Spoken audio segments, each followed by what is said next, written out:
Hi everyone. I'm going to do this quick unboxing for monitor BL2711U. I'm doing this video because I couldn't find any video related to this monitor when I bought it. It may help you, it may not. I'm not going to do a full review. I'm not a specialist in monitors, so I'm not going to tell you what's good for you and what's not. So it's your decision. I'm just doing the unboxing and I'm going to connect it after that, show you how it looks like. And I'm going to do like a video later on showing you guys how to set your monitor on a 10-bit, because a lot of people asking in the forums, how do we set, or does NVIDIA GeForce support 10-bit? So yes, it supports 10-bit. I'm going to show you how to do that in another video. This is 27-inch monitor, supports 4K, 100% sRGB, 10-bit, and it supports HDMI version 2.0, which is capable for 4K bandwidth. So I'm going to do this unboxing. I'm not going to talk a lot. I hope I can do it in one hand because I'm holding my phone in the other hand. So let's do this. I bought a ViewSonic monitor and it has a problem, so that's why I ordered this BenQ. I hope it's going to be a good one. I know this is gonna be slow because I'm using one hand. So okay guys, this is how it looks like from inside. Bye now. Just kidding. Okay, let me flip the box this way, just a second.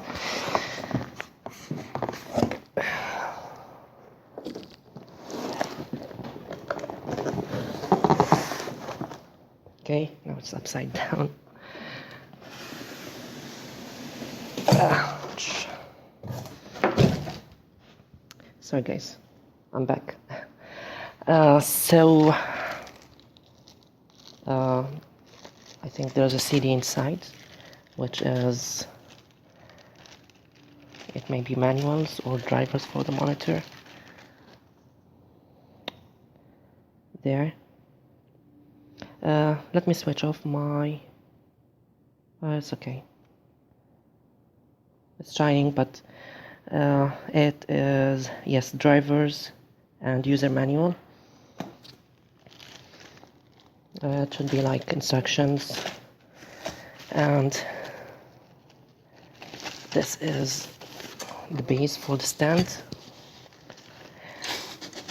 Well, I'm going to install this monitor in my... I have a monitor arm, so I'm not going to use the stand. But anyway, I'm gonna fix it on the stand just to show you.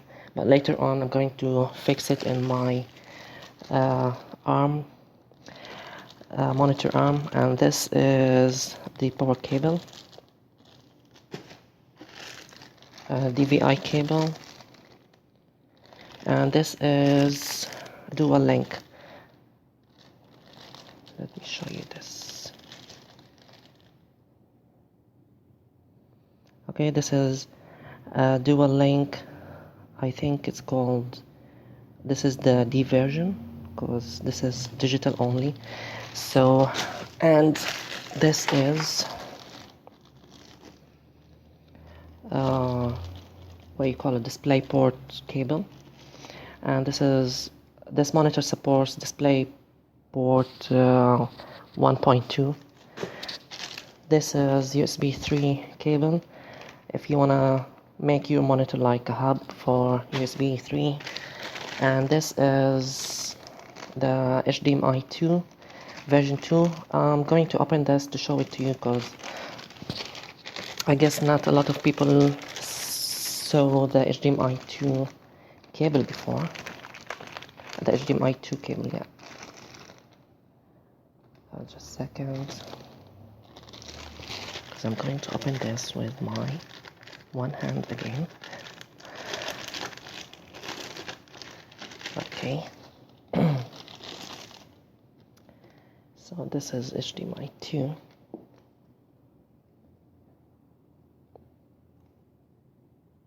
Sorry guys, you know what? This is DisplayPort. I'm sorry, it's my mistake. This is DisplayPort. Well, they look alike. This is DisplayPort cable, and that one is the HDMI 2 cable, which I showed you before. This one. I'm sorry, they look alike. So yeah, this is the HDMI, and it's printed in here. I'm sorry, my flash is shining on the things, but yeah, HDMI 2.0 cable. Anyway, sorry, my mistake. And what else do we have here? We have the stand, which is going to be installed on the base. It's going to be installed here. Okay, so I'm going to do that later, and I'm showing you the final result, how it's gonna look like, because I can't do that with my one hand. By the way, this is a 3.5 audio jack cable. I didn't know that this monitor supports speakers. I'm not sure, but you can read the specification later on and see if it has speakers.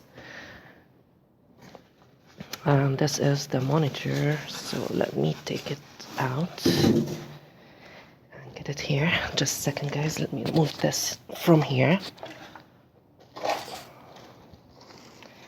and get this one here.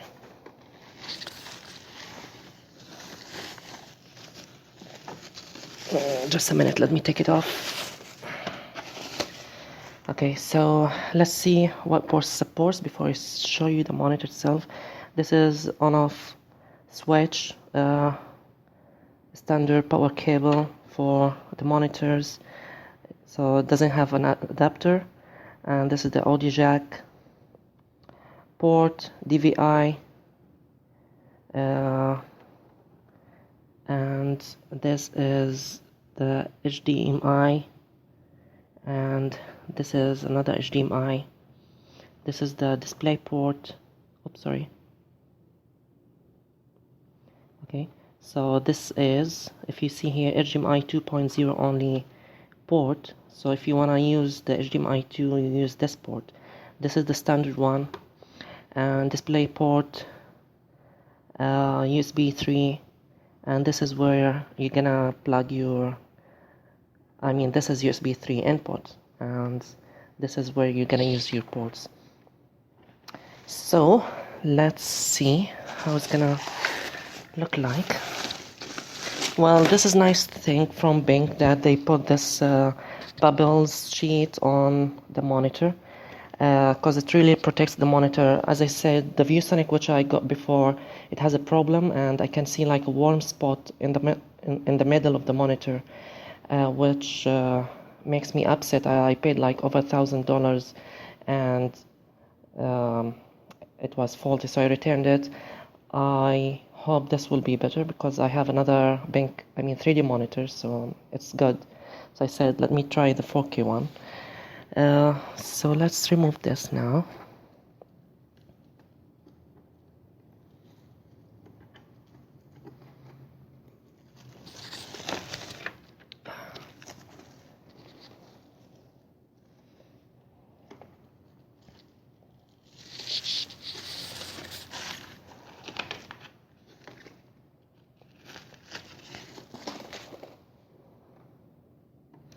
Sorry if I'm breathing hard on the phone, but I'm wearing my headset, so it's nearby. I'm sweating doing this job. Anyway, so this is the BenQ monitor, the 27-inch, and I'm going to fix it on the stand, and I'm coming back for you guys, showing you the final result, how it's gonna look like. And then I'm gonna take off the stand again. I'm going to put it on my arm to show you when it's on, and that's it. as I said, the 10-bit configuration, I'm going to show it in another video. So I'll come back for you guys. Ciao for now. I'm back, guys. This is a super easy setup. You don't need to put any screws. It's like my 3D BenQ monitor. It's exactly the same setup. It's just this is, if you see here, this is a blue color and my 3D one is reddish. That's all. Let me remove this.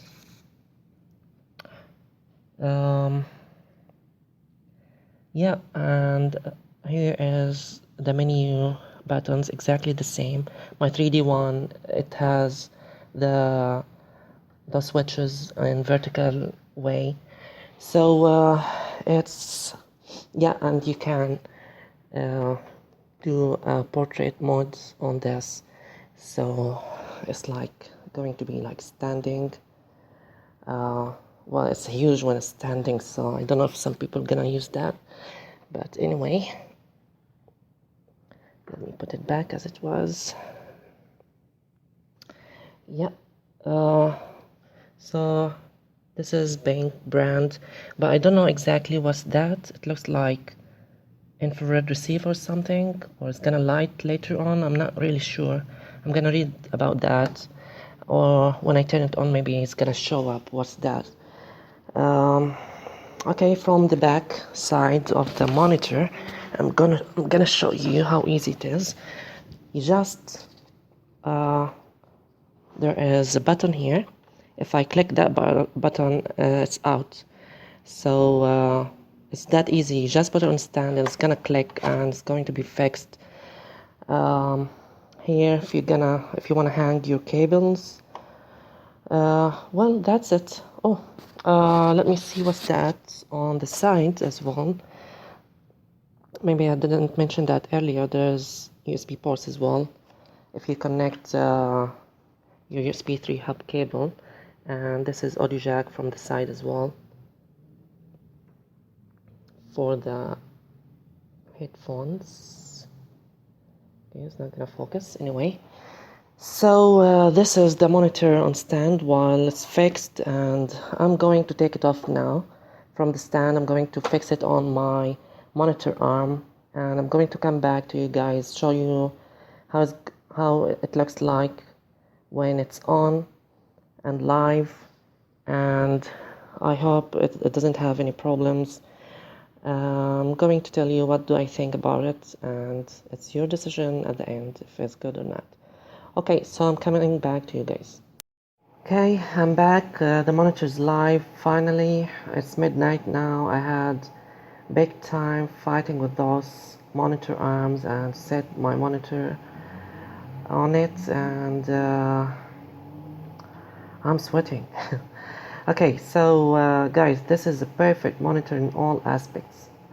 It's sharp, the colors, it's full of features, no dead pixels, no problems. It's a great job from BenQ. A couple of things I noticed about it, but it's a perfect monitor, and it's far better than the ViewSonic I had, the one which had some problems, and I didn't expect BenQ can beat ViewSonic on the 4K monitor.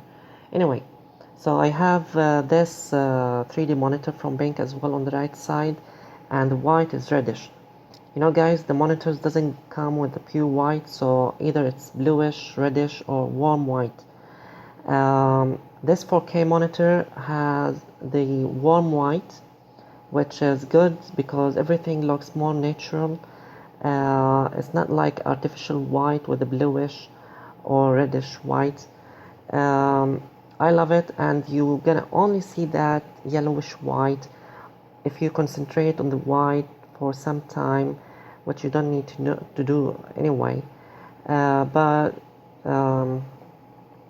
I mean, you're not going to notice it's warm.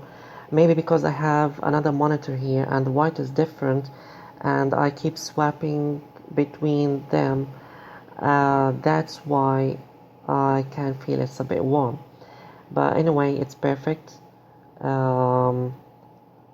Another thing is, I'm not sure if it's the right time to buy 4K monitor, I'm not going to return it anyway, but the things, not everything, I mean, supporting 4K still.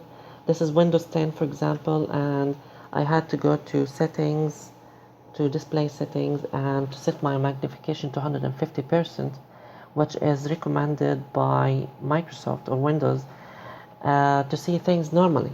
Otherwise, you're gonna see everything tiny, and even if you set that to 150%, still the application itself has to support 4K.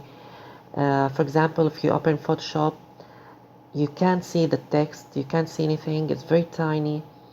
So what you have to do, you have to go to preferences, and there's an option called experimental feature, I guess, and you have to choose the 200% scaling to see things normally again, and it's not still solid option. I guess after some time 4K monitors will be good with the software, I mean with applications, but for now things are going to be a little bit complicated, and you need to go around the things to get it right. And I'm a bit worried about this because I didn't like to set every application setting to support or to scale the picture. So I like everything to be like default. I just go around and that's it. Anyway, another thing here down there in the monitor, this is not infrared in the middle. This is echo sensor, which will sense you in front of the monitor. So if you go away, it's going to turn off, and when you come back you need to turn it on manually again. Well, this is only if you set it on the settings here. Let me show you here. So if you go to echo setting here, so you can turn it on, and after you turn it on you can set two features here. Echo sensor meter is just an animation showing all the time in the corner, you don't need that. And the sensor range, you choose if you want the sensor to sense you nearby or in a middle range or like far range. So you set these options, and once it's on, if you go away from the monitor, it's going to turn off in a minute. So it's a nice feature, but I prefer my screensaver, and I prefer my monitor to be on all the time. Other than that, there's nothing to complain about the monitor. I think, well, I didn't see except the ViewSonic 4K monitor, but I don't think there will be a better 4K monitor than this. I'm trying to think of something they may support or have that this monitor doesn't have, and I think this monitor have everything. Even they have an option for the blue light if you want to lower that. Well, if you lower that, it's going to be so warm, I mean the white will be so warm, so it's going to be yellowish, but it's going to like save your eyes. For example, if you're reading or you're using that for office work or something, so you need to like increase the blue light filter option. Anyway, I don't use that. I prefer my monitor to be like with fullest colors and features available. I know this is a basic review and unboxing. I didn't go through the things deeply, but if you have any questions or you want to ask about anything, leave me a comment down there, and I'm going to answer as soon as I can. So cheers guys, have a great day.